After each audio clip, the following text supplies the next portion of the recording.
My name is Lena Hayes. I'm 19 years old, and this is the story of how my parents turned me into free labor. For my golden child sister, how I finally snapped, and how everything that came after changed my life in ways they still don't understand. My boyfriend Evan says it sounds like some messed up movie plot, but for me, it was just Tuesday. Hey, Reddit, long-time lurker, first-time poster. Grab your popcorn. You're going to need it. Growing up, I learned early that some kids are trophies and some are furniture. I was the furniture. Andrea was the trophy. My parents made that clear before she could even spell her own name. When we were little, they'd introduce her like she was a celebrity guest. This is our Andrea. She's our little star. Then they'd gesture vaguely at me.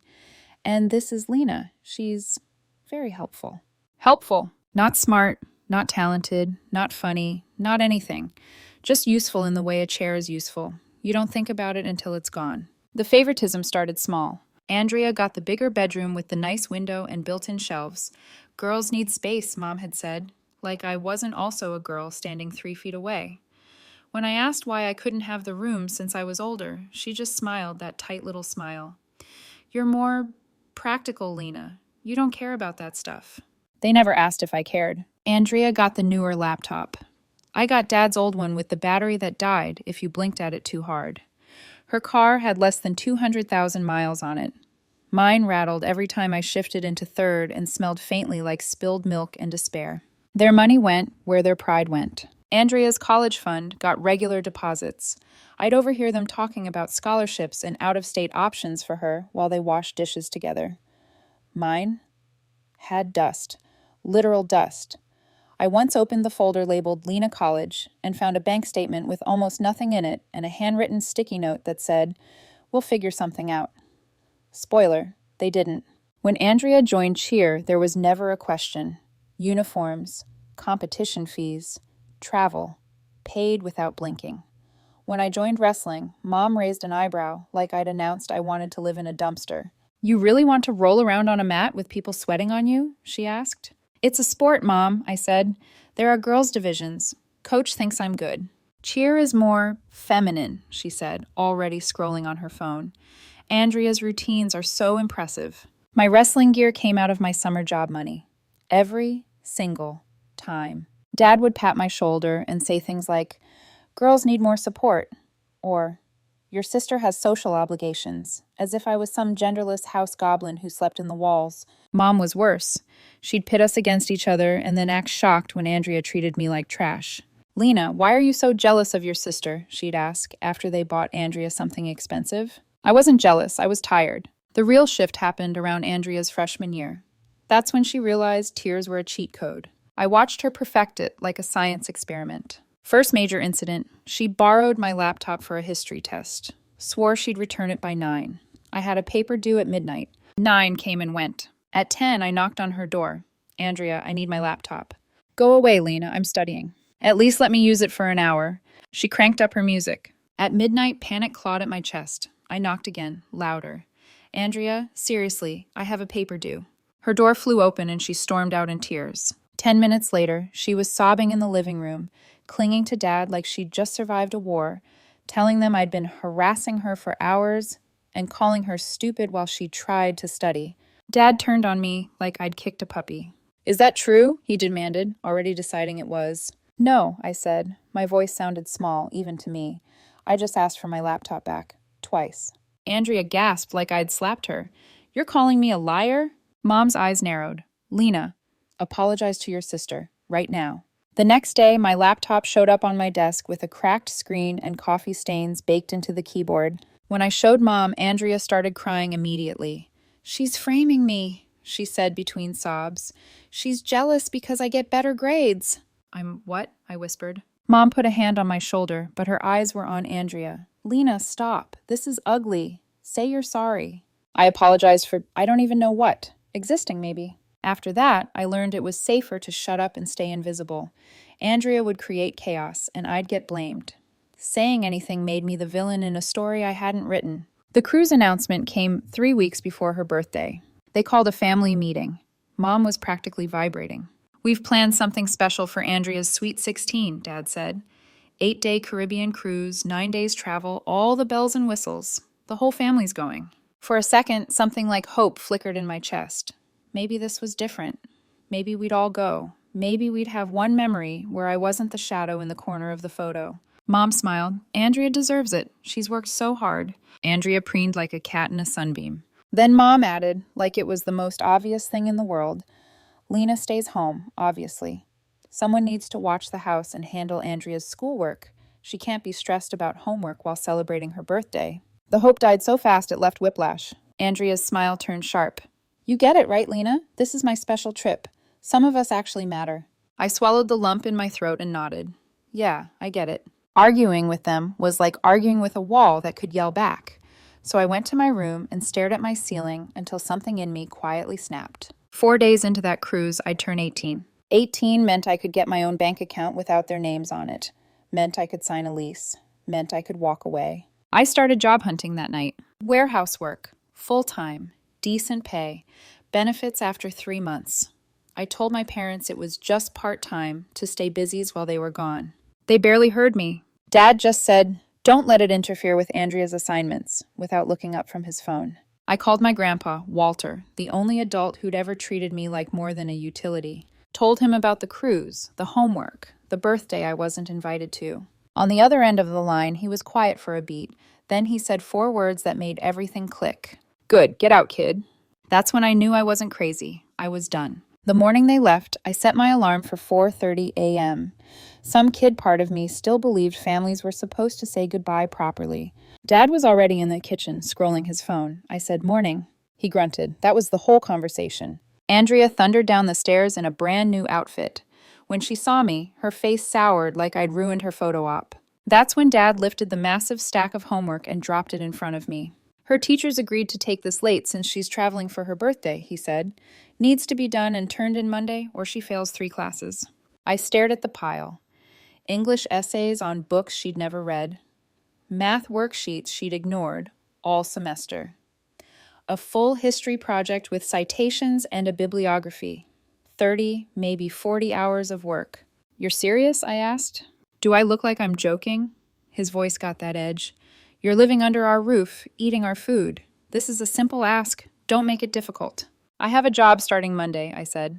Then manage your time better, he snapped. This is what family does for each other. Mom appeared with Andrea's neck pillow and travel blanket. Sweetheart, don't fight this, she told me. The arrangements are already made with her teachers. Just do the work.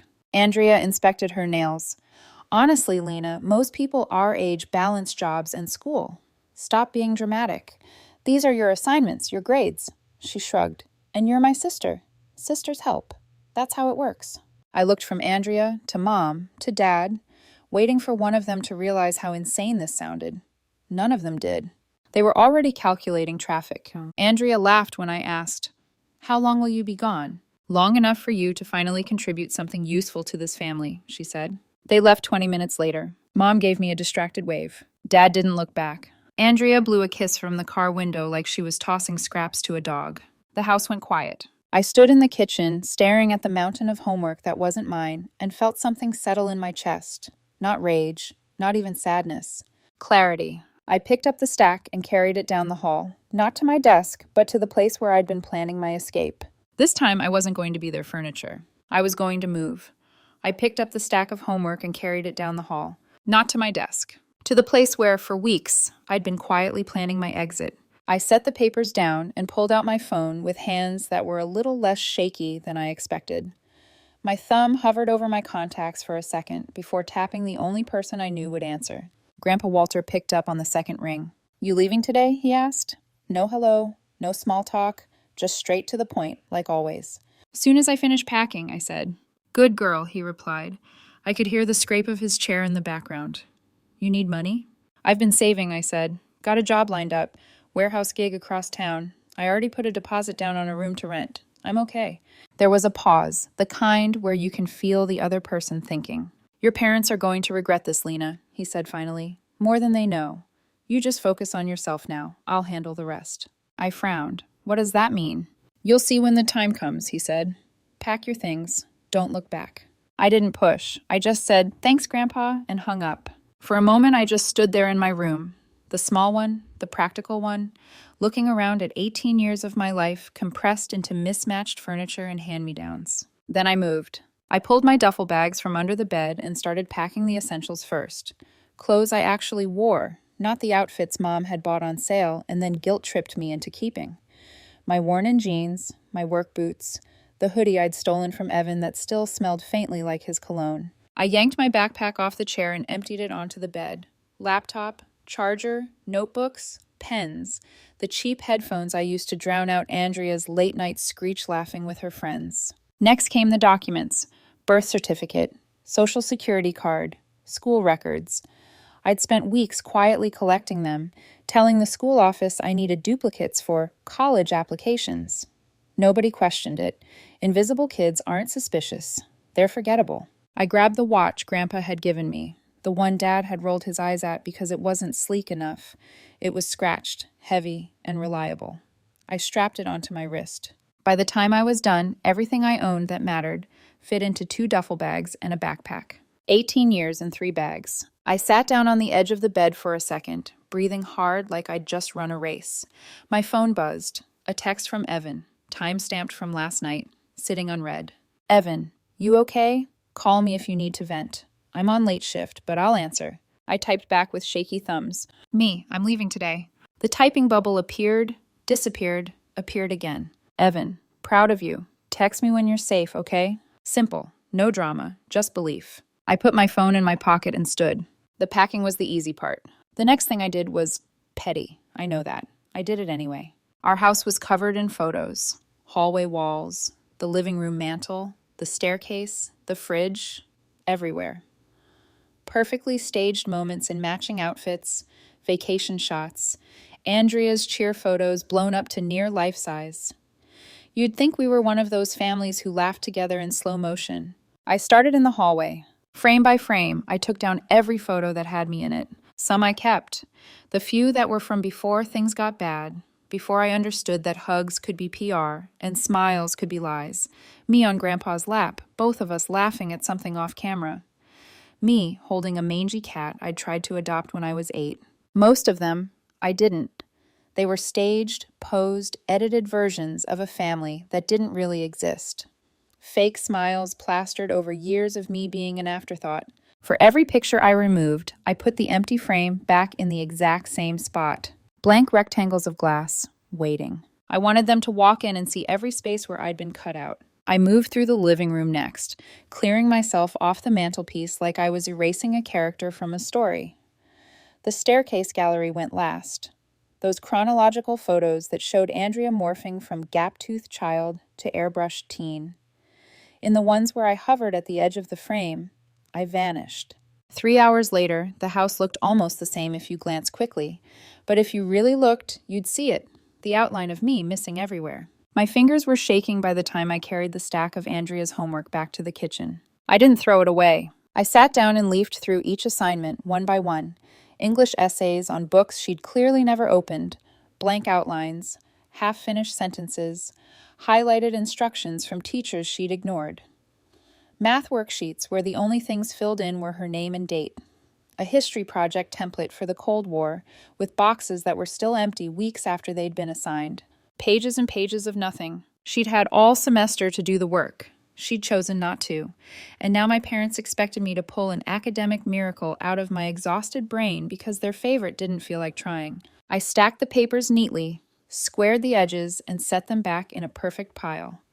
Then I grabbed a sticky note from the drawer, uncapped a Sharpie, and wrote in big, all-caps letters. Not my problem. Good luck. I stuck it right on top. It felt better than I thought it would. Last stop was the kitchen wall calendar, Mom's pride and joy. It was color-coded within an inch of its life. Andrea's activities were all in purple. Cheer practice, competitions, Andrea's spa day, Andrea's friends' sleepover, doctor appointments, haircuts, social events. Dad had blue for work trips. Mom had green for her book club and yoga. My stuff was scribbled in pencil at the bottom of squares, if it made it onto the calendar at all. College application deadlines, half erased. Wrestling meets, cramped in the corner. My birthday, not marked, not once. I took a red marker from the holder and found the date 5 days from now, right in the middle of the box, In the biggest letters that would fit, I wrote, "Lena turns 18 and moves out." I circled it 3 times until the paper nearly tore. For a second, I just stared at it. This is it, I thought. You're actually doing it. I closed the calendar and left it open on the counter, not even bothering to hang it back up on the nail. Let it greet them first thing when they walked in, like a headline. The house was quiet. Too quiet. No Andrea shrieking into her phone. No mom humming while she wiped a perfectly clean counter. No dad's heavy footsteps. Just the faint hum of the fridge and my own heartbeat thudding in my ears. I grabbed my duffel bags and backpack, carrying them one by one to the front door. Each trip felt lighter, even as my arms burned. On my last pass through the house, I checked the important spots mechanically, like I was leaving a crime scene. Bedroom? Empty. Bathroom? Clear. Desk drawers? Only school junk I didn't need. Closet? Nothing but a few forgotten sweaters I'd never liked anyway. In the hallway, I paused by one of the empty frames. I could still see the faint dust outline of my face where the photo had been. "Not anymore," I whispered, more to myself than to the house. "You don't get to have me halfway." I picked up my keys from the bowl by the door. They still had the house key on the ring. I didn't take it off. Not yet. I stepped out onto the porch, pulled the door shut behind me, and locked it. The click echoed louder than it should have. I stood there for a moment, staring at the front of the house. The neat lawn Dad made such a big deal about. The flower beds Mom always used as proof we were a put-together family. The curtains Andrea insisted on changing every season. It all looked like a picture in someone else's life. My phone buzzed again. A text from Evan. "Evan, you out?" I typed back with trembling fingers. Me. "Yeah, just lock the door." 3 dots. Then, "Evan, good. Drive safe. Text me when you get to your new place, okay? I'm here." I swallowed hard and shoved my phone into my pocket before I could start crying. Then I walked to my car, loaded my 3 bags into the trunk, and slid into the driver's seat. When I pulled away from the curb, I didn't look in the rearview mirror for as long as I could help it. The house shrank behind me, from real to small to memory. For the first time in my life, the road ahead felt like mine. By the time I reached Margaret's neighborhood, a quiet street lined with old trees and houses that looked like they'd seen things, I could feel the fear and adrenaline starting to settle into something else. Not peace, not yet, but possibility. Margaret's house was a 2-story with chipped paint and a wide front porch that sagged a little under its own history. When I'd come to see the room the first time, she'd met me at the door with warm eyes and a no-nonsense tone. "Rent's due on the 1st, she'd said. "No parties, no drugs, no drama. You work hard and clean up after yourself. We'll get along fine." Now, I parked at the curb and just sat there for a second, staring at her front door. Then I grabbed my bags and walked up the steps. When she opened the door this time, she took one look at the luggage in my hands and the expression on my face and didn't ask any questions. "You're here," she said simply. "Yeah," I replied. "I'm here." She stepped aside, holding the door open wider. "Then come in, Lena. Welcome home." I crossed the threshold into a house that wasn't mine yet, but could be. My new life was waiting. They could figure out their own. I carried my bags upstairs to the small bedroom Margaret rented out. The door creaked softly when I pushed it open. A lived-in sound, not the brittle silence of my old house. The room wasn't fancy. A narrow bed, a plain wooden desk, a small dresser, a window that looked out over a backyard full of wildflowers and untrimmed grass. It felt imperfect in a way that made my chest loosen. There was space to breathe in here. I set my duffel bags on the bed and let out a slow exhale I didn't know I'd been holding. My hands were shaking, not from fear, but from something unfamiliar. Relief, maybe. Or the weight of realizing I had actually done it. I turned 18 in 4 days. But today was the day I became my own person. I sat on the bed, pulled out my phone, and texted Evan. "Me. Made it. Safe." His reply came instantly, like he'd been waiting with the phone in his hand. "Evan, proud of you, really proud. Want a call?" I typed, deleted, retyped. Me. "Not yet. I'm still settling." Evan, "Whenever you're ready. I'm here." I put my phone aside and let my body slump back against the pillows.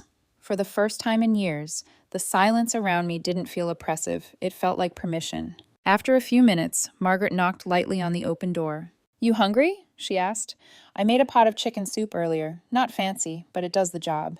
My throat stung. My parents had never once asked if I was hungry unless I was eating too much of Andrea's snacks. "That sounds really nice," I said. Margaret nodded like she understood far more than she let on. "Soup's downstairs when you want it. No rush." "And Lena?" I looked up. You're safe here. I nodded, unable to force any words out. She left the doorway, her footsteps quiet but certain. When I finally went downstairs, the house smelled like thyme and something warm I couldn't name. Margaret was sitting at the dining table with a crossword puzzle, glasses perched on her nose. Sit, she said without looking up. I sat. She ladled soup into a large bowl and slid it in front of me. Steam curled upward, fogging my face. One spoonful in, I felt my eyes burn again. Not because of the temperature, because this was what care felt like, and I hadn't even recognized it at first. You don't have to tell me anything, she said, but if you ever want to, I listen without interrupting. It's one of my better qualities. I let out a shaky laugh. My parents don't listen. I figured, she replied softly. Kids don't run unless they've been pushed. My chest tightened. I didn't want to run. I just didn't want to disappear. Margaret folded her crossword and met my eyes. Then you didn't run, Lena. You stepped into someplace brighter. I swallowed the lump in my throat and nodded, murmuring, thank you. She reached over and squeezed my wrist once. Brief, firm, grounding. That's enough soup talk, she said briskly. Eat, then rest. Tomorrow's a work day for you, right? I smiled. Yeah, first day. Then you'll need your strength. Tony doesn't go easy on new hires. How do you know Tony? Oh, I don't, she said. But I know Tonys. The world is full of them. I laughed again, a real one this time, and went back to eating. My alarm went off the next morning at 5 a.m., but I was already awake. My mind had been buzzing half the night with thoughts I couldn't quite pin down. Fear, excitement, guilt, hope, all tangled together like knotted wires. I dressed in jeans and a plain shirt, tied my hair back, grabbed my backpack, and headed downstairs. Margaret was sipping tea in the kitchen. Nerves? She asked. Yeah. That means you're alive. Good sign. She handed me a granola bar. Eat this on the way. I thanked her, walked out into the early morning air, and drove across town to the warehouse. The building loomed enormous and gray, with semi-trucks lined like soldiers in the lot. The air smelled like diesel and cold metal. My stomach did a slow flip. I stepped inside the employee entrance and followed the signs to the main break room. A tall man with a gray beard and a limp from what looked like an old injury spotted me immediately. You Hayes? He barked. Yes, Lena, yeah. I'm Tony, supervisor. Clock in, grab a vest, follow me. He walked fast for a man who moved stiffly, so I nearly jogged to keep up. He didn't talk, didn't explain, just led me through rows of crates and forklifts humming like restless animals. Finally, he stopped. You run from something? He asked suddenly. I blinked. What? He pointed at me. That look in your eyes. People don't get that look unless they're running from something or toward something. If it's toward, good. If it's from, also fine, long as you keep moving. I swallowed. Maybe both. He nodded once. That's usually the right answer. Then he shoved a manifest sheet into my hands. Let's work. And for the first time in a long time, someone handed me responsibility instead of resentment. Tony didn't hover, didn't doubt me, didn't treat me like a fragile inconvenience. He showed me how to scan crates efficiently, how to organize sections, how to check labels quickly. He corrected mistakes once, never twice, and always with the same tone, like facts, not judgment. By noon, sweat clung to my shirt and my arms ached, but I'd never felt more real. Tony clapped me on the shoulder during break. You'll be fine, he said. You work like someone who's trying to rebuild something. I guess I am. He nodded. Good. Rebuild it better than the first version. My birthday came 4 days later at 5 a.m. in the warehouse parking lot. Just me and my car, and a cheap gas station coffee that tasted like burnt cardboard. No cake, no candles, no off-key singing. But the morning sun was rising in the side mirror, turning the sky pink and gold, and I realized something that made my throat tighten. This was the best birthday I'd ever had. Not because of what I got, because of what I didn't. I didn't get blamed. I didn't get ignored. I didn't get used. I just existed. And for once, existing felt like a gift. The first week passed quietly, then the second, then the third. I found a rhythm. Work at 6 a.m., home by 4 p.m., dinner, shower, study, sleep. No screaming, no guilt trips, no Andrea slamming doors because her mascara smudged. No mom reminding me that Andrea has so much on her plate. No dad acting like I owed them my bones. Every day was proof I'd done the right thing. Every day was mine. A week later, I went back to the old house for the last time. I told myself it was practical. I needed my good winter coat, my old textbooks, a few essays for school. That was it. But truthfully, some part of me wanted to see if they'd even noticed I was gone. The house was dead silent when I stepped inside. Too silent. I picked up what I came for, stuffed everything into a tote bag, and turned to leave. Then, out of habit, I checked my phone. 20 missed calls, 12 texts, 2 voicemails, all from the last 6 hours. My parents, Andrea, unknown numbers. I didn't open a single one. I hit delete all, then I hit block. All 3 numbers. Then I walked out, locked the door one last time, and drove back to Margaret's place. My new life was waiting. They could figure out their own. The calls didn't stop, they just went straight to voicemail. I didn't check a single one. Instead, I got a call from someone I did pick up for. Mr. Carlson, my history teacher, the only adult at school who'd ever looked at me like he'd noticed something wasn't quite right. Lena, he said gently, your parents called the school asking for your whereabouts. They also called about Andrea's missing assignments. I let out a slow breath. Her assignments are not my responsibility. That's what I told them, he said. But they're coming to the school tomorrow, and they're insistent. They think you're in danger or kidnapped. I'm not. I know, but be aware. They're escalating. I'm 18, I reminded him. They can't make me go back. No, he said. But people like your parents don't like when control slips. They're going to push. I felt the truth of that settle in my bones. Thanks for telling me. Take care of yourself, Lena, he said. And for what it's worth, good for you. After we hung up, I set my phone down and leaned back in my chair. I was free, but I wasn't done. Not yet. Margaret knocked on my door that evening. 3 soft taps, the kind she used when she sensed something was off. Lena, she said quietly, your parents are here. My stomach dropped so fast I felt dizzy. Here, I repeated. They're on the porch, she whispered. All 3 of them. Your dad is pacing like a caged lion. Your mom is in the car on her phone. Andrea is scrolling through something in the back seat. Of course she was. Did you tell them I live here? I asked. Margaret's brows pinched. I told them I have tenants, but I don't discuss my tenants with strangers. Doesn't matter what they demanded. They don't get to bully their way around my house. I let out a breath I didn't know I was holding. Okay, I'll talk to them. You don't have to do anything alone, she said gently. I'll stay where you can see me. I nodded, wiped my sweaty palms on my jeans, and followed her down the stairs. Through the window, I saw exactly what she described. Dad pacing the lawn, jaw clenched, hands flexing like he was holding back the urge to break something. Mom in the passenger seat, phone held to her ear, expression tight with anger or panic. It was hard to tell with her. Andrea in the back seat, legs crossed, scrolling with a bored look. Like this was a mild inconvenience instead of them hunting down the daughter they'd abandoned in a house full of empty frames. I opened the door. Cold evening air washed over me. All 3 heads snapped up. Dad was the first to move. Relief flashed in his eyes, but it flickered out the moment he saw I wasn't running to him. His face twisted into something familiar and ugly, offense disguised as authority. There you are, he barked. What the hell is this, Lena? Where have you been? Your room is empty. You're not answering calls. And Andrea is failing 3 classes because you didn't do her work. I held my ground on the porch. I moved out. We can see that, he snapped. Why? Because I'm 18, and I'm done being your built-in housekeeper, babysitter, and ghost. Dad took a step toward me, anger spiking. You're still in high school. You can't just leave. You have responsibilities. None of which involved doing Andrea's homework. Mom got out of the car then, slamming the door hard enough to make me flinch. Her arms crossed instantly, a shield she used to block criticism, real or imagined. Lena, she said sharply, stop this. You're being childish. If this is about the cruise, we can talk about it. But running away and sabotaging your sister's education? Unacceptable. I felt something inside me snap, quietly, cleanly, finally. I didn't sabotage anything, I said.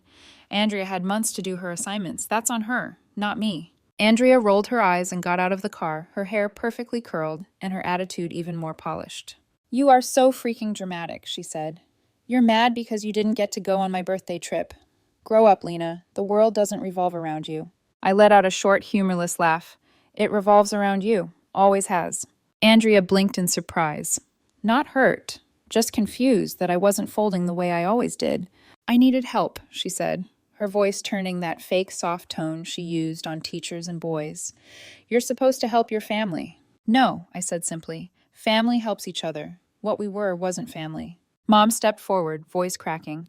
Lena, please, just come home. Things can go back to normal. Normal? I repeated. Where Andrea gets everything and I get whatever's left? Where my birthday isn't even on the calendar? Where I'm useful but never important? Dad surged closer. Enough. Get in the car. We're not doing this in front of strangers. Behind me, Margaret opened the front door wider so she was clearly visible. Her presence steadied me. "You don't get to order me around anymore," I said. "I'm 18. I have a job. I pay rent. You can't make me go anywhere." Dad's face darkened. "We're your parents."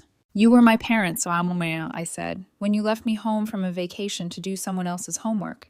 You were my parents when I practically raised myself while you spoiled Andrea.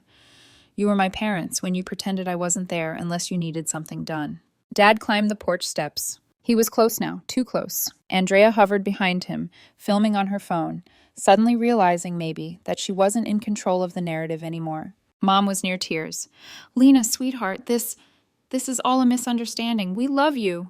"No," I said. "You love Andrea. You tolerated me." Dad's voice cracked like a whip. "You ungrateful little." He lunged forward and grabbed my shirt. His fist curled into the fabric, yanking me so hard I stumbled. His knuckles dug into my collarbone as he pulled me inches from his furious face. "You're coming home," he growled. "Now." Pain shot through my chest where he clenched my shirt. I tried to twist away, but he shoved me, hard, backward into the porch railing. The wood slammed into my spine. "Don't touch her!" Margaret's voice sliced through the air like a blade. She stood in the doorway, phone raised, recording. Dad didn't let go. "This doesn't concern you," he snarled at her. "It concerns me when a grown man assaults my tenant on my property," Margaret said, her voice calm but deadly. "Let her go." Mom rushed forward, grabbing Dad's arm. "Dennis, stop! You'll get in trouble." He didn't stop. Instead, he shoved me again, harder. My back hit the railing, and white pain sparked behind my eyes. I caught myself on the post so I didn't fall. "Coming home," Dad hissed, "or I'll drag you there myself." Something cold and sharp settled in me. "You touch me again," I said, voice steady despite the pounding in my ears, "and I'll call the cops." Dad barked a laugh. "You'll what? Call the police on your own father?" "Absolutely," I said. Margaret raised her phone higher. "I'm calling right now, and my doorbell camera got everything." Dad froze for a fraction of a second. Mom pulled harder on his shirt now. "Dennis, please, she's serious." He let go of me with one last shove, stepping back with his face twisted in rage. "This isn't over," he spat. "No," I said, "it is." Margaret tapped her phone. "Police are on their way." Dad turned and stormed down the steps. Andrea scrambled back into the car, locking the door instantly. Mom slid in behind her. Dad peeled out so fast he left tire marks on Margaret's driveway. Silence settled on the porch like dust. Margaret lowered her phone. "Are you okay?" My shoulders throbbed where the railing had hit me, but I nodded. "I'm fine." "You're not fine," she said. "But you will be." She lifted her phone. Doorbell camera got every second. "So did Andrea," I said quietly, "but she'll use it for the wrong reasons." Margaret's mouth tightened. Good thing her version doesn't matter, because the truth was about to. 20 minutes later, red and blue lights reflected off Margaret's windows. Officer Harper knelt beside me, gently examining the marks on my shoulders, while her partner talked to Margaret near the porch. "You're 18?" she asked. "Yes." "And you live here?" "I have a lease," I said. "I can show you." Her expression softened with something like respect. "Your father grabbed you hard enough to leave marks, shoved you twice, and threatened to forcibly remove you. That's assault and battery." I swallowed. "Okay. You want to press charges?" My pulse hammered in my ears. Did I? Did I really want to have my father charged? The girl I used to be, the invisible daughter, the furniture, would have said no. The girl on Margaret's porch, with bruised shoulders and a shaking voice, said, "Yes." Officer Harper nodded. "Okay, we'll file the report. You'll need to come to the station tomorrow for a statement. And Lena?" "Yes?" "You did the right thing." After they left, Margaret sat with me on the couch, tea in her hands and worry in her eyes. "You didn't blow up your family," she said softly. "They lit the match. You just stopped standing in the fire." I looked down at my bruised arms. "I don't know if that makes me feel better," I whispered. "It will," she replied. "One day." The next day I went to the police station, gave my statement, submitted the video, and began the restraining order paperwork. The temporary order was granted immediately. Dad would have to stay 500 feet away from me, my job, Margaret's house, and my school. Violation meant arrest. When I walked out of the courthouse later that week with the official papers in my hand, I realized something. For the first time in my life, I was protected. Not by family, by the law, by strangers, by myself. And I wasn't done yet. 2 weeks later, I sat in a courtroom with Margaret beside me, steady, calm, a quiet anchor in the storm, as the judge reviewed the restraining order case. Dad sat at the opposite table with a lawyer who looked like he charged by the minute. Mom sat beside him, clutching tissues. Andrea was nowhere to be found, probably filming a get ready with me video or ranting to her friends about how I'd ruined her life. The judge watched the video from Margaret's doorbell camera in complete silence. The shove, the grab, the threat. The second shove, my voice saying, "Don't touch me." Margaret saying, "Let him go." When it finished, the judge looked at my father over her glasses. "Mr. Hayes," she said slowly, "this is not a misunderstanding. This is not family conflict. This is assault." Dad's lawyer cleared his throat. "Your Honor, my client regrets his actions. He was attempting to bring his daughter home during a moment of heightened emotions." "She is 18, the judge cut him off sharply. "She is legally an adult. You had no right to forcefully grab or restrain her." Mom sniffled loudly. "She's being manipulated." The judge held up a hand. "Mrs. Hayes, unless you are physically present and can refute the footage, I suggest you remain silent." Mom wilted. Dad clenched his jaw so hard I thought the enamel on his teeth might crack. The judge turned to me. "Ms. Hayes, do you still wish to pursue the restraining order?" I didn't hesitate. "Yes." Dad's nostrils flared like a bull's. The judge nodded once. "Then I see no grounds to deny it." She stamped the papers. "A full 12-month restraining order will be issued. Mr. Hayes, you are to remain 500 feet away from Ms. Hayes, her residence, her workplace, and her school. Any violation will result in immediate arrest." Mom looked like she was going to faint. Dad stood, fists clenched, shaking his head. "This is ridiculous," he muttered. "She's my daughter." "She is also legally an adult," the judge reminded him coolly. "And in this courtroom, her safety matters more than your feelings." That one sentence cracked something in me. Something old, something raw, something that had never been defended before. My safety mattered, for the first time in 19 years. When the hearing ended, Margaret squeezed my shoulder as we walked out. "You did good, Lena." I nodded, but my throat felt too tight to speak. Outside the courthouse, the air felt different, sharper, cleaner, like something heavy had been peeled off my skin. My phone buzzed. A text from Evan. "Evan, how did it go? You okay?" Me. "Full restraining order, 1 year." Evan. "Good. I'm proud of you. Want me to come over?" Me. "Maybe later. I need to breathe first." Evan. "Whenever you're ready. I'm not going anywhere." That night, while I sat on my bed, replaying the hearing in my head, my phone buzzed again. This time it wasn't Evan. It was Grandpa. "Grandpa Walter, your mother called me. Said you're destroying the family." She gave me an earful. I winced. Then another text came a second later. "We need to talk. Come visit this weekend. It's important." I stared at the words. Important. Grandpa didn't use that word lightly. Me. "About what?" He didn't text back. Instead, he called. His voice was steady, but heavy. "Lena," he said, "there's something you don't know yet. Something your parents won't be happy about when they do." "What is it?" "Better to tell you in person," he replied. "Drive up this weekend. I'll cover gas." A chill crept up my spine. "Is everything okay?" "No," he said gently, "but it will be." The drive to Grandpa's place took 4 hours. Back roads, farmland, open sky. Slices of freedom I'd never had growing up. His house sat on 20 acres and looked exactly the same as I remembered it. Warm, simple, and real. He met me on the porch, arms open. "You look better," he said as he hugged me. "Lighter." "I feel lighter," I admitted. "Good, come inside." The kitchen smelled like coffee and old wood. He sat across from me, hands wrapped around his mug. "Your parents called me," he said, his voice low. "Crying, angry, blaming you, blaming me. Blaming everyone but themselves." I sighed. "That sounds right." "Lena," he said quietly, "I changed my will 6 months ago." I blinked. "Okay?"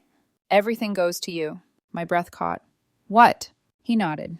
"This house, the land, my savings, my retirement accounts, all of it. You're my only heir now."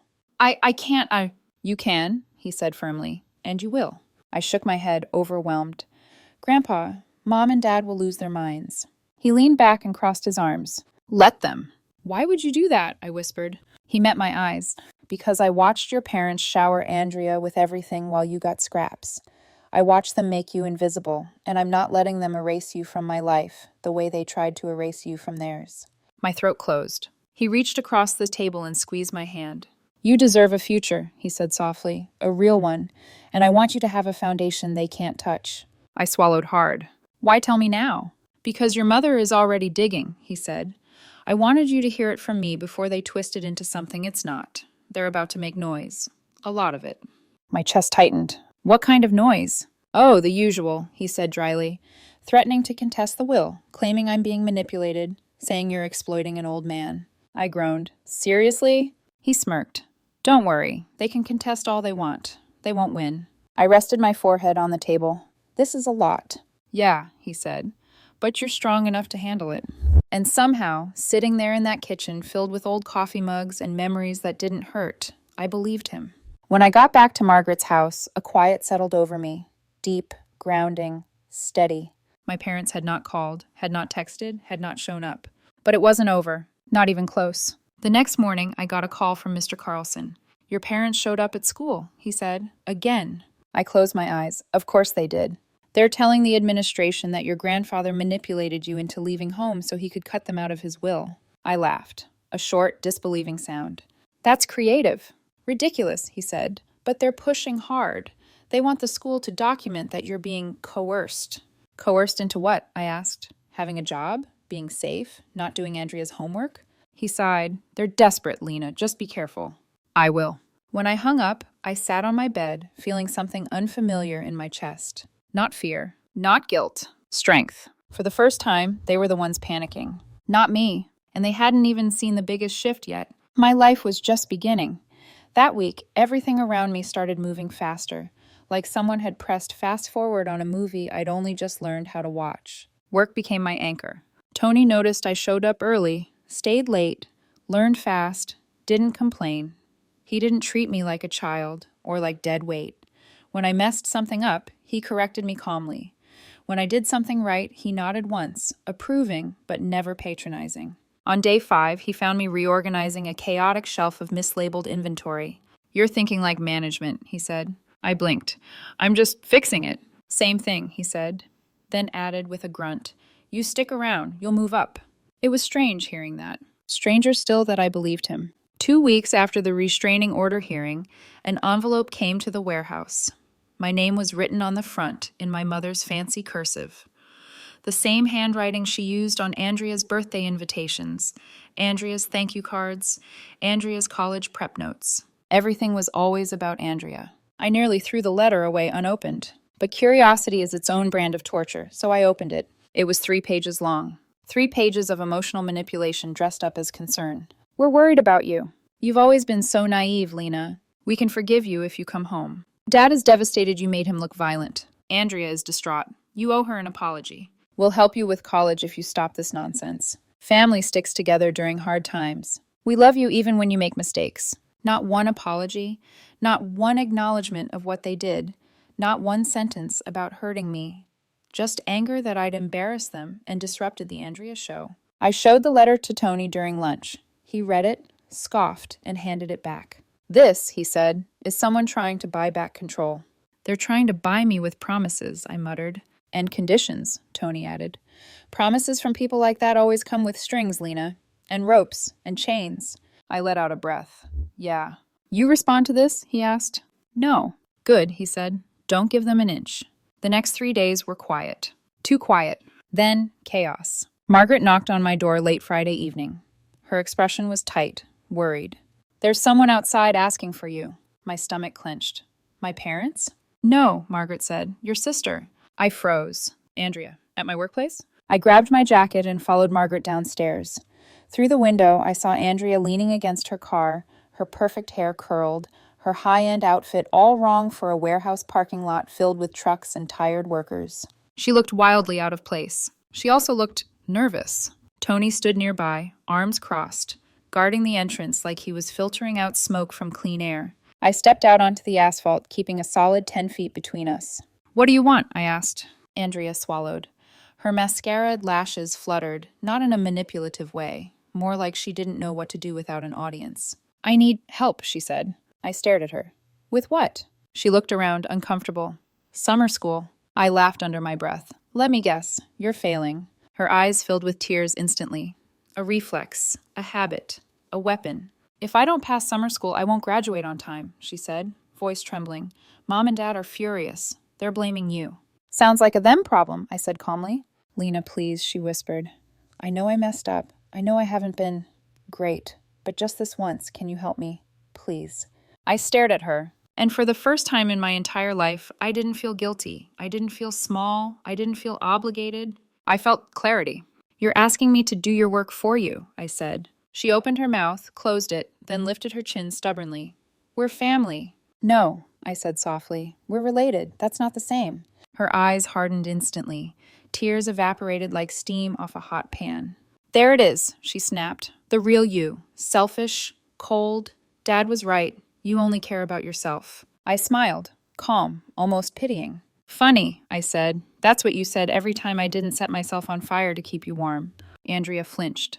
You failed because you didn't do the work, I continued. Not because I didn't bail you out.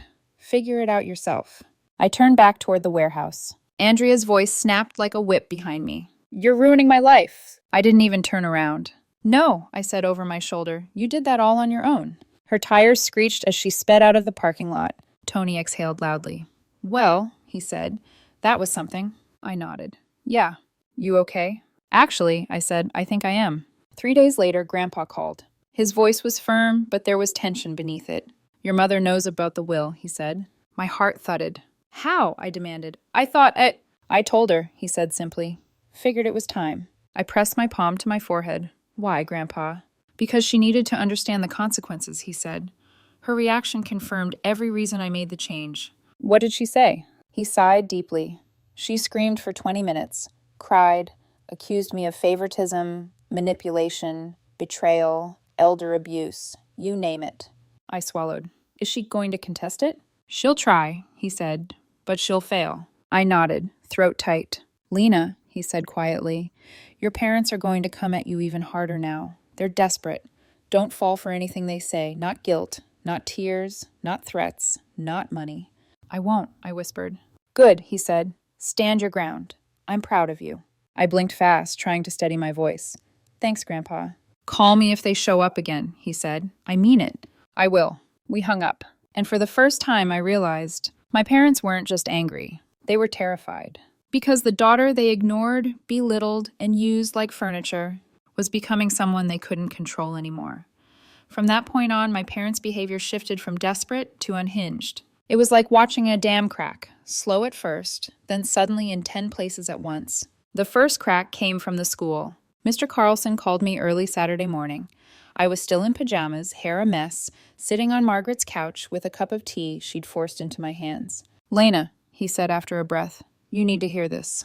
My chest tightened. What happened now? Your parents just left the school, he said.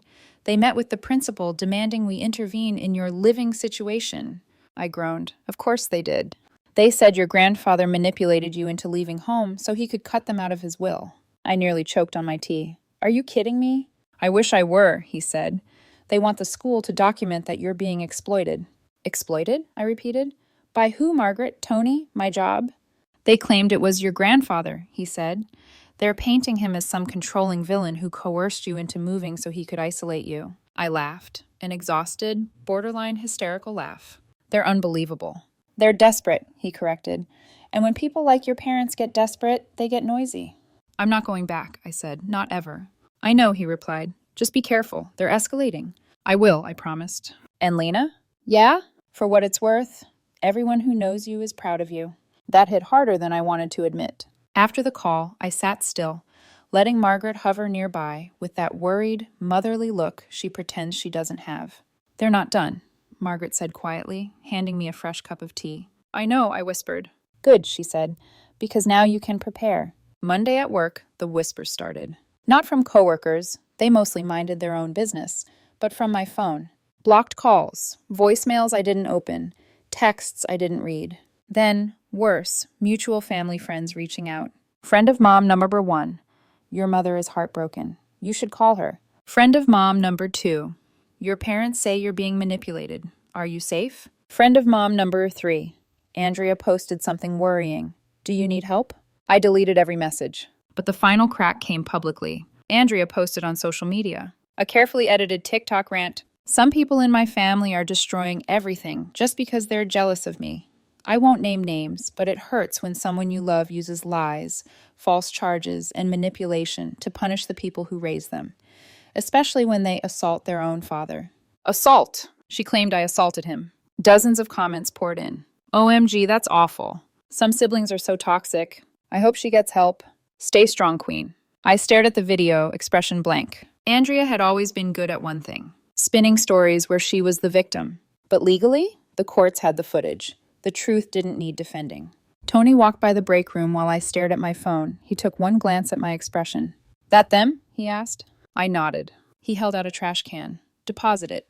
I laughed weakly. It's digital. Then delete it, he grunted. Same damn thing. I did. Then went back to work. Because unlike my parents, I had a life to live. Later that week, Margaret invited me to dinner again. She'd made pot roast, her default meal, when she sensed I needed grounding. You've been here 6 months now, she said as we ate. Feels longer. In a good way, I clarified quickly. In a very good way, she said. You bring peace to the house. I raised an eyebrow. Me, peace? Yes, peace, she said. You're quiet, thoughtful, you clean up after yourself, and you don't slam doors. I laughed. Low bar, Margaret. Low bar is the best bar, she said. Consistent. We ate in silence for a moment. Then she asked, You hear from your family? They're making noise. Let them, she said simply. Noise isn't substance. I nodded. She was right. They could yell, scream, lie, manipulate, but it didn't change anything. I wasn't theirs to order around anymore. Fall arrived. The air got colder. My work vest got thicker. Leaves piled on the sides of the warehouse yard. I enrolled in night classes at the community college. Business management. It felt right, like a step toward something I could build. Tony supported it immediately. Good, he said. You want to move up? You need the credentials. I'll work the schedule around your classes. No guilt, no strings, no resentment. Just support. Something I'd never had from the people who should have given it first. Andrea failed summer school. She had to repeat her sophomore year. I heard through the grapevine she blamed me loudly and repeatedly. She ruined my life. She sabotaged me. She wants to make me look bad. But for once, no one bought it. Teachers had seen her skipping assignments for years. Friends had watched her cry her way out of responsibility. The school had the record of my parents demanding I do her work. The truth had receipts now. And receipts are louder than tears. The criminal charges against my dad moved slowly. He pled down to simple assault, but still got community service, anger management classes, a permanent mark on his record, and the restraining order remained. I heard from distant relatives he was furious. Mom tried smoothing things over, crying to anyone who'd listen about how I'd turned on the family. Again, noise, not substance. The truth was already sealed in legal paperwork and court logs. They couldn't rewrite what was on record. December came with cold air sharp enough to sting. On Christmas Eve, I got a call from Grandpa. Merry Christmas, Lena, he said warmly. Package coming your way. Should be there tomorrow. You didn't have to get me anything, I said. Oh, I had to, he replied. You're the only one worth celebrating. I smiled so hard my cheeks hurt. Christmas morning, a package sat on Margaret's doorstep. Inside was a brand new winter coat, a grocery store gift card, and a handwritten letter. I opened the letter slowly. Lena, I'm prouder of you than I've ever been of anyone. You're strong, braver than you know. The money will help you someday, but you've already proven you don't need it to stand on your own. That's what makes you worthy of it. Love, Grandpa Walter. I folded the letter and pressed it to my chest. Margaret watched from the kitchen doorway, smiling softly. Good man, she said. The best, I whispered. Spring semester began. I declared my major officially, business management. I started sketching long-term plans. Maybe a supervisory role, maybe logistics, maybe even owning something one day. My life was becoming mine. Not borrowed, not conditional, not a footnote to Andrea's spotlight. Just mine. Then, one afternoon in April, an envelope appeared in the mail. From my parents. I nearly tossed it. But something, morbid curiosity or closure, made me open it. Inside was a single photograph. Me, age 6, at my first wrestling match. Grinning, missing a front tooth, holding a tiny medal. On the back, written in my mother's handwriting, We're sorry, we love you. We hope one day you can forgive us. I stared at the words for a long time. Maybe someday I'd feel something. Maybe someday forgiveness would come. Maybe someday they'd grow into better versions of themselves. Maybe, but not today. I set the photo in a drawer. Then I grabbed my backpack, headed to class, and kept living. Because forgiveness isn't owed. And love without accountability isn't love at all. And my story, the one I'm writing now, doesn't require them to finish it. Spring slid into early summer, and by then the noise from my parents had dulled. From a storm to a hum, background static, something I could tune out. Life had settled into a rhythm I trusted. Work, classes, dinner with Margaret once or twice a week, Late night phone calls with Evan after his shifts, quiet mornings with coffee in the backyard, watching the sun spill over wildflowers no one had bothered to prune. For the first time in my life, peace wasn't something I begged for. It was something I lived in. But peace doesn't make drama disappear. It just makes you strong enough to handle it. I hadn't seen Andrea since she tried to ambush me in the warehouse parking lot. Then, one random Tuesday in June, right after my last final exam, Tony found me in the break room. "There's a fancy-looking car outside," he said. "Girl pacing next to it like she's practicing a speech. Looks like trouble." My shoulders tensed. "Blonde?" I asked. Tony grunted. "Platinum. Expensive hair." I sighed. "Andrea." He crossed his arms. "Want me to escort her off property?" I shook my head. "No, I'll handle it." He nodded slowly. "I'll stand by the door. If she tries anything, I step in." Warmth pricked behind my ribs. Tony wasn't a replacement parent, but he was something close to a guardian. Quiet, blunt, dependable. I walked outside. Andrea stood by her car wearing a sundress and too much makeup for 10 a.m. Her arms were wrapped around herself. When she saw me, her face brightened in a brittle, fake way. "Lena," she said, relieved. "Hi." "What do you want?" I asked. She wrung her hands. "I need advice." That caught me off guard.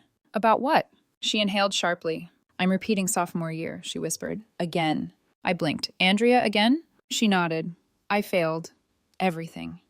I mean everything. Even summer school." Some tiny old reflex in me tried to rise. Sympathy, worry, but I shoved it down. "What does this have to do with me?" I asked softly. She looked up, eyes glossy. "Mom and Dad are freaking out. They think I'm ruining my life. They're yelling all the time. Dad smashed his phone yesterday. Mom blamed me for your restraining order, for Grandpa's will, for everything." I crossed my arms, bracing myself. "And?" I asked. Andrea swallowed hard. "I don't know what to do anymore," she whispered. "I'm failing. They're yelling. Everyone at school hates me. The teachers don't trust me. My friends ignore me unless I'm paying for something." She took a shaky breath. "Tell me what to do, Lena." I stared at her, the sister who'd gotten everything I never had, who'd weaponized tears, who'd treated me like a servant. But now she looked small, lost, cracked around the edges. My voice came out calm and firm. "Start by doing your own work," I said. "Actually doing it. Stop expecting people to fix things for you." Her face twisted. "That's it? That's your big advice? Be responsible? You know how hard everything's been, and you know how hard you've made things for everyone else," I said gently. Andrea flinched. "You're not stupid," I continued. "You're just used to shortcuts. To Mom and Dad solving everything, to me cleaning up your messes, and now that no one is doing that, the consequences feel big." "They are big," she whispered. "They always were," I said. "You just didn't have to face them until now." Andrea blinked rapidly, tears gathering again. This time not dramatic, not manipulative, just human. Can we try to be sisters again?" she whispered. "Real sisters?" I took a breath. A long one. Then another. "I don't know," I said honestly. "Maybe someday, but right now, I need space. And you need to grow up." She looked down at the pavement and nodded. "I figured," she murmured. "Andrea?" She looked up. "You can fix your life," I said softly. "You just have to be willing to rebuild it from the ground up." She wiped her eyes. "I don't know how." "Then learn." For a moment, she just stood there. Then she whispered, "Bye, Lena," got into her car, and drove off. No screaming, no insults, no theatrics. Just quiet. It was the first honest moment we'd had in years. A month later, the criminal case formally closed. Dad completed his community service and anger management. The charges stayed on his record, and the restraining order stayed in place. Mom tried, very loudly, to get relatives on her side. Some believed her, some didn't. Most stayed out of it. But none of it reached me, because none of it mattered anymore. On the first cool day of October, Margaret knocked on my door and held out an envelope. "This came today." It was from Grandpa. Inside was a single sheet of paper. "Lena, I've updated the estate paperwork. Everything is finalized and protected. Your parents can't touch a cent of it. Not now. Not ever. You're doing beautifully. Keep going. I'm proud of you. Always. Love, Grandpa." I folded the letter carefully. Margaret smiled. "Good news?" "The best." That winter, Evan and I finally made things official. He showed up at Margaret's door with takeout, nervous, fingers twitching, like he wasn't sure I'd slam the door. "I like you," he blurted the moment I opened it. "And I want to try, if you want to try." I blinked. "Evan, you're already my boyfriend." He flushed. "Yeah, but like, a more official boyfriend. Not just texting after shifts and worrying from afar. Actually dating. Actually being with you. I smiled. Yeah, I whispered. I want that too. And just like that, I had someone who chose me. Not because they needed something, not because I was convenient, but because they cared. Spring returned. I turned 20 in a warehouse parking lot, drinking coffee and watching the sunrise just like the year before. Only this time, Evan sat beside me, our jackets brushing, our shoulders touching. Happy birthday, he murmured. Thank you, I said. He kissed the side of my head. Proud of you. The sun hit the horizon, warm and soft, and something inside me clicked. I was no longer the girl crying over empty picture frames. No longer the shadow in Andrea's spotlight. No longer the furniture daughter. I had a job I liked. A home that felt safe. A grandfather who believed in me. A boyfriend who showed up. A future with roots and possibilities. And a life fully, wholly mine. In April, another envelope arrived. My parents' handwriting again. This time I didn't hesitate. I opened it. Inside was a single photograph. Me, at 6 years old, holding that tiny wrestling medal. On the back, "We're sorry, we love you, we hope you can forgive us one day." I stared at it for a long time. Not angry, not sad, just reflective. Maybe one day I would forgive them. Maybe I wouldn't. Either way, my life wasn't waiting on their apology. It didn't hinge on their change. It didn't pause at their regret. I put the photo in a drawer with the others, closed it, and walked away. Because forgiveness is a future question, and I was finally living in the present. This is the part of the story where people expect a dramatic final twist. Some explosive confrontation, some grand redemption arc, some movie-worthy ending. But real life isn't a movie. Real life is quieter. Real life is small steps, steady healing, unexpected kindness, and chosen family. Real life is waking up one morning in a room you pay for with your own money, stretching in sunlight that belongs to you, making coffee in a kitchen where no one yells, and realizing this is what growing feels like. This is what freedom feels like. This is what family is supposed to feel like. Maybe someday I'll forgive them. Maybe they'll grow. Maybe I will too. Maybe things will shift in ways none of us see coming.